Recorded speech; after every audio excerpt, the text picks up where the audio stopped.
Hello বন্ধুরা, আজকে সন্ধ্যে স্ন্যাক্সে বানিয়ে ফেললাম অনিয়ন রিংস। খেতে কিন্তু দারুণ, খাস্তা মুচমুচে।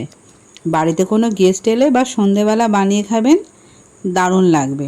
প্রথমে আমি দুটি বড় সাইজের পেঁয়াজ নিয়ে নিয়েছি, তাকে ধুয়ে পরিষ্কার করে নিয়েছি। তারপরে এইভাবে রিংয়ের মতো শেপে আমি কেটে নিলাম। সামনে আর পিছনের দিকগুলো বাদ দিয়ে দিয়েছি, মিডল অংশ নিলাম। এরপর একটি বাটিতে আমি ময়দা নিলাম, অল্প অল্প নুন নিলাম, অল্প অরিগানো পেপার নিলাম, আর অল্প বেকিং পাউডার নিলাম। লাল লঙ্কার গুঁড়ো নিয়ে ঠান্ডা জল দিয়ে আমি একটি ব্যাটার তৈরি করে নিলাম। থিকনেসটা ঠিক এই রকম হবে, না গাঢ় না পাতলা। এরপর একটি প্লেটে আমি ব্রেড ক্রাম্ব নিয়ে নিলাম, আর এখানে একটু শুকনো ময়দা নিয়ে নিলাম। প্রথমে কিন্তু আমি শুকনো ময়দার মধ্যে ডিপ করলাম, তারপরে মাখিয়ে নিয়ে আবার যে আমি ব্যাটারটা তৈরি করেছিলাম তার মধ্যে ডিপ করে নিলাম। এরপর আমি ব্রেড ক্রাম্বে এটিকে দিয়ে দেবো।